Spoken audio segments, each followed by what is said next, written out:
আমরা আজকে যে অঙ্কটা করবো সেটা হচ্ছে অর্থনীতির প্রথম পত্রের দ্বিতীয় অধ্যায়। তো প্রশ্নটা হচ্ছে যে খালি ঘর পূর্ণ করো এবং কোন উপযোগ ব্যক্তিটি কার্যকর হয়েছে তা ব্যাখ্যা করো।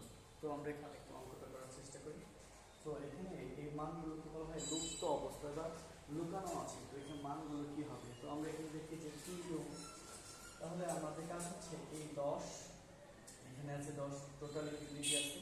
তো এখানে মানটা কত হবে?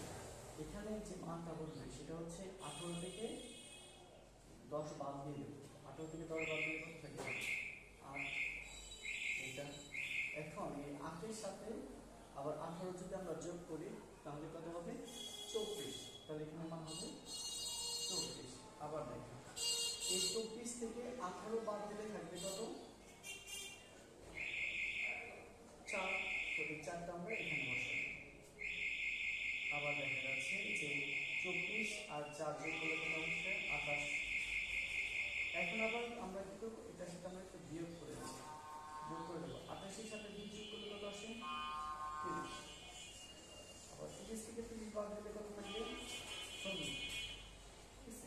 এরপর আমাদের কাজ হচ্ছে কি যে এখানে যে মানটা আছে যে -2 হয়েছে, এখানে -2 হয়েছে, সেক্ষেত্রে হচ্ছে আমরা ভিতর থেকে 28 থেকে 30 বাদ দিলে -4 হবে। তাহলে এখানে মান দিলে তো মাইনাস, এটা মান শুধু 28 মান আসবে।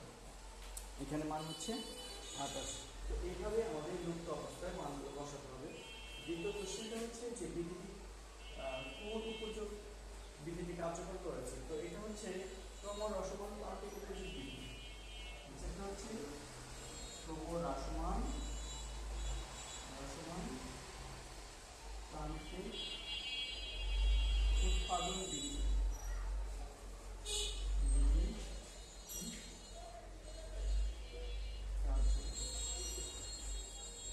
ধন্যবাদ।